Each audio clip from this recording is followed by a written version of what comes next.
Howdy, soldiers. Today's episode of A Model Who's Read is brought to you by my couch, because not only am I nursing a busted wrist, but I'm also nursing a busted knee, because I stepped off the curb wrong, and now I can't stand for long periods of time. But I did put some books behind me to make you feel more at home. I'm also going to be holding my tiny microphone again, because Vancouver is still in the middle of a heat wave, and I need to keep a fan on. Also, if you're wondering about my shirt, I will leave the Etsy store that I bought it from down below.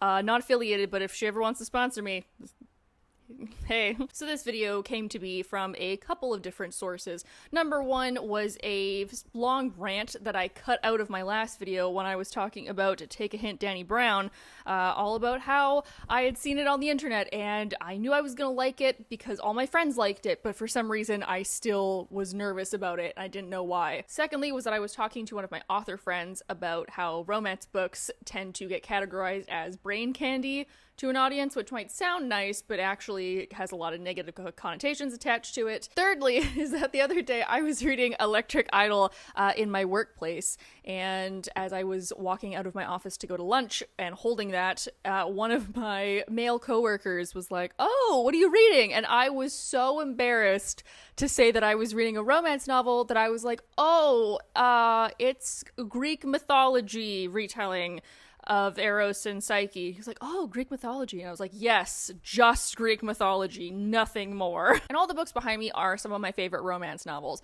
And I realized the other day that I've acquired all of these within the last year. I never thought that I liked romance novels. I always thought that I liked romantic subplots, and I do. But since I started reading romance novels, I realized that I thought I didn't like romance as a genre because I had a lot of misconceptions about what the genre entailed. So over the last couple of months, I've just been internally working on what I think romance is, and I realized that even though I claim to be an intersectional feminist, being socialized as a woman in our patriarchal society means that I still have a good amount of internalized misogyny towards romance novels. And after word vomiting into a Google Doc for about a week and a half, I figured this might be an interesting video to kind of talk through all of my feelings. My therapist would be so proud. I'll be using a lot of binary language today and speaking about people who are allosexual, aka people who do experience sexual attraction and desire, so keep that in mind. These are my experiences and the language that best suits them. So without further ado, grab a drink, grab a snack, and come with me as I confront my internalized misogyny towards romance novels, and hey, maybe this can set you on that path too. We're gonna cosplay as psychologists and psychoanalyze my behavior today. So number one, I think we have talked about is, how did I get here? These are not all the romance books I own, but I can say that every single one of these I read because Book Talk told me to. I kept seeing all my friends and my mutuals recommending these romance books, and they thought they were so cute, and they all looked so happy, and I was like, God damn, I am missing out on something. Like, I gotta check out what's going on with romance now. When I say romance novel, I'm talking about a book that centers romance as its main plot. Falling in love and emotion takes precedent over everything else that's happening in the story. I did a little preliminary research for this video and want to talk a little bit about how romance novels have adapted over the last couple of decades, and I will leave the articles that I found interesting in the description box. I'm not going back to the beginning of time romance novels, but I am going to start in the distant era of the 1970s. Also, side note, fun fact, is that I was born in 1995, so that means that I was one of the last people born in the 1900s.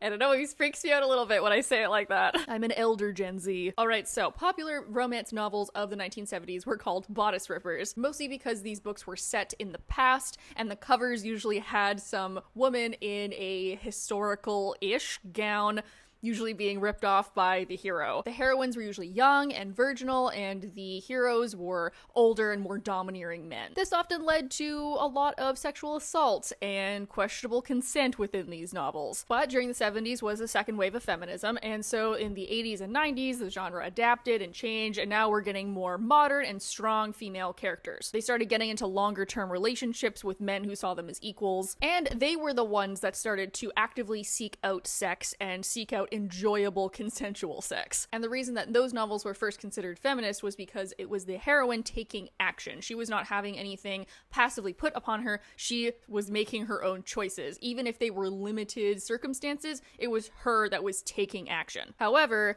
there still seems to be a divide of people thinking that romance and feminism are on two sides of a spectrum. And many people still argue that romance novels can't be feminist because a lot of them reinforce the idea that the woman's main focus in life is to find and keep a man, and how can that be feminist? And I currently have very limited experience in this, but even the books that are just behind me, I feel like, yes, the main goal of romance as a genre is to get two characters together because it is focusing on romance, but some of the major subplots of this include family dynamics, and then also finding yourself, coming into yourself, realizing what you're looking for in life and in a partner. Now, I have been a reader my whole life, and I specifically started really reading when I was like 11, 12-ish, and that would have been in the mid to late 2000s.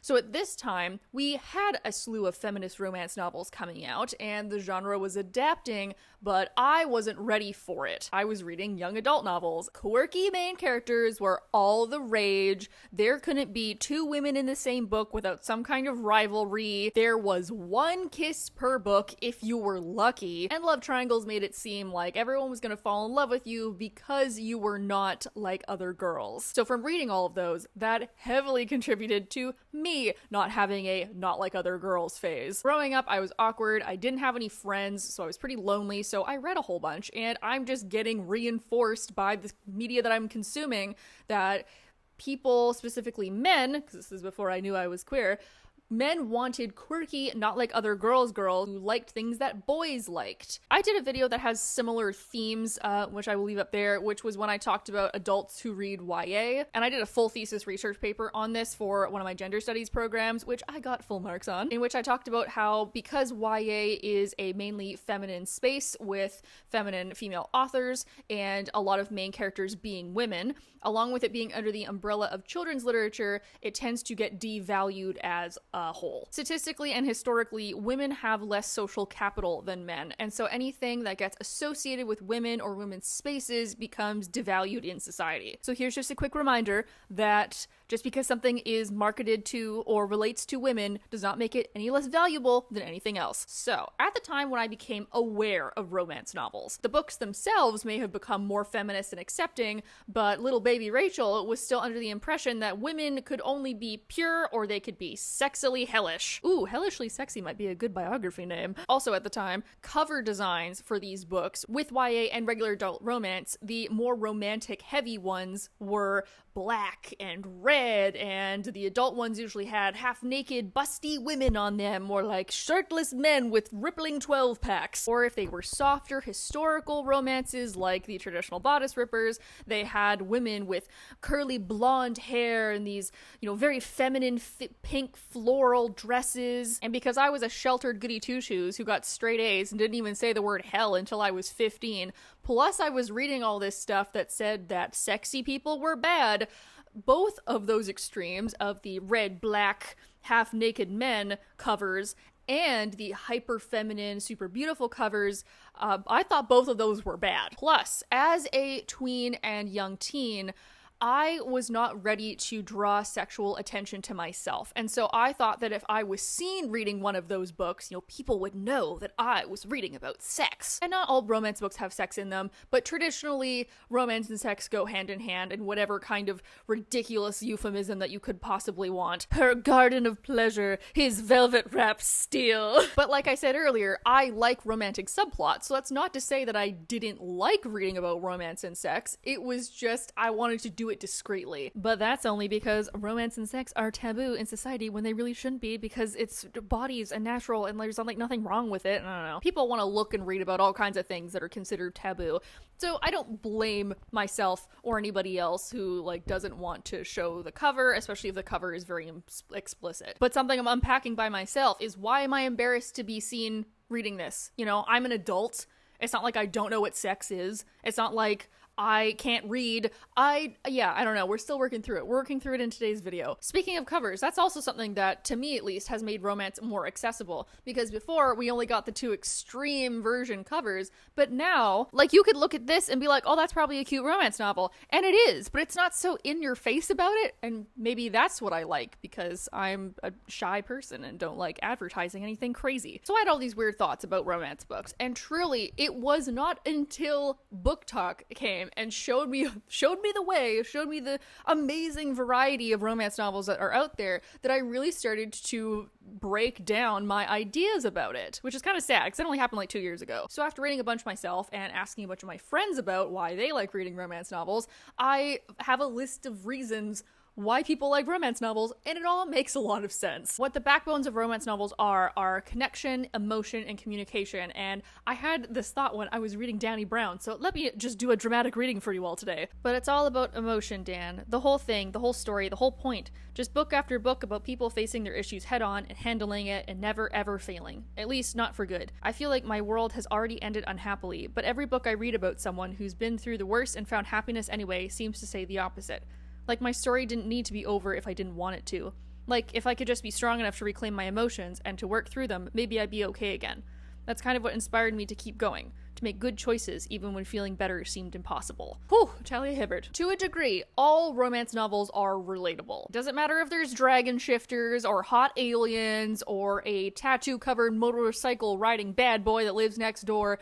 Everyone can relate with, or at least most people can relate, with falling in love or having a crush on somebody and not knowing why. And because most people want a romantic or sexual relationship with one or more people in their lives, it is a fantasy of a romantic partner or partners that you may not have access to. And that offers a vein of exploration for gender or sexuality or kink. And a reason that a lot of people that I know said that they like them is that they are predictable in a likable way. The main tension is not will they or won't they, it is they will, but how? And because of that, they're a really easy thing to start writing. They're a good gateway into publishing. And the majority of romance readers and romance writers are women. Now, the website I took this from was from a couple years ago, so I'm not sure exactly how this statistic has changed, but according to the Nielsen Romance Buyer Survey from 2018, they tracked that women make up more of 80% of romance novel buyers. So it is a genre for women by women, and I think that makes the reader base trust the author a little bit more. Because most Western society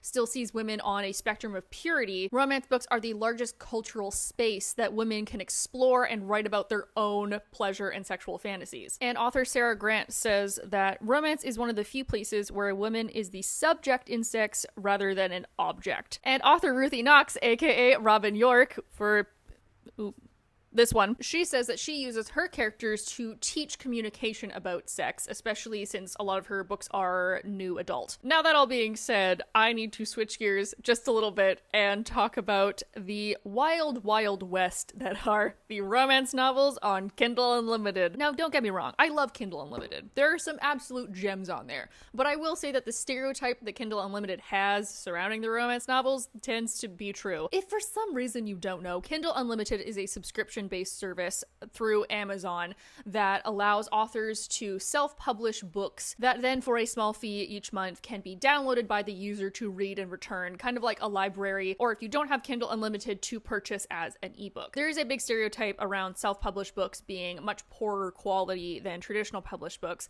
which can and cannot happen. For one, traditional publishing has a lot more resources, so they have the money and the time to hire multiple rounds of edits and hire a good cover designer. Plus, they are more competitive about acquiring books, which means that unless your work is very commercially viable, they likely won't pick it up. So that means that if you haven't done 6 rounds of edits, or you're writing about a more taboo topic, you're probably not going to get traditionally published. So that leads into the stereotype that self-published books are bad or poorer quality. It doesn't mean that the stories are bad, it just means they don't have the same resources or the same styles that traditional publishing upholds. You cross that with taboo topics, and baby, Kindle Unlimited has you covered. It's got the porn, it's got the sloppy romances, it's got the ridiculously unstructured stories with character development that makes me want to throw myself out my window. But it doesn't matter what I want because the people want romance. They want cool historical fiction. They want adorable fluffy things. They want truly deranged paranormal romances, and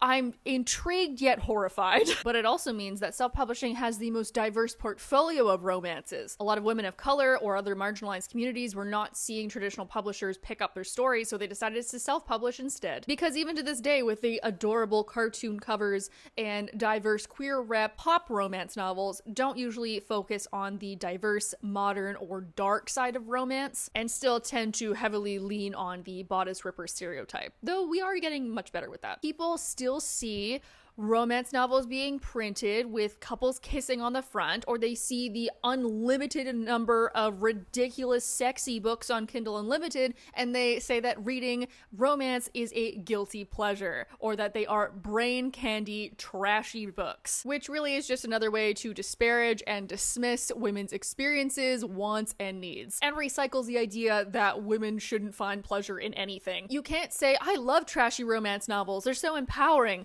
when you're still calling them trashy, because that is empowering in the same way that I'm not like other girls is empowering. Like, you're punching down. In researching this video, I found so many articles that were like top 10 romance books that are actually good, and 7 romance novels that are surprisingly feminist. And so many similar articles that were about how romance novels ruin relationships and they set women up with unrealistic expectations. It's like, okay, damn, they're purity police. Oh my god, like, take a bath, drink some chai tea, relax. And I really didn't like that falling victim narrative that I found in a lot of these articles, because it's like, okay, so I have high expectations. Is it bad of me to want someone that treats me well and loves me for me? Like, what? Like, sure. Some romance books have some outrageous plot lines, and a lot of them tend to have this rose-tinted glasses on when talking about love. 2 main characters are willing to die for each other within 2 days of meeting. And like, yeah, I would say you can't and probably shouldn't romanticize all things. Nobody of any gender should be basing their decisions off a romanticized idea of things. That's not healthy. And I personally have a problem when it comes to dark romance or dark erotica or mafia romances, but it's also up to the reader to decide what they want to read and for them to know or realize what, you know, they like on page but not in real life. So now we're coming around to part of the video that really made me question my own misogyny, because the very first spark of an idea for this video was I wrote down that I wanted to make a video on good romance novels, and as soon as I wrote down that sentence, I just leaned back and was like, I need to have a conversation with myself. Now, I could say it's something more vague, like talking about the pacing of certain romance novels, or like how to expertly build tension. But you know what? Maybe you don't care about insta-love,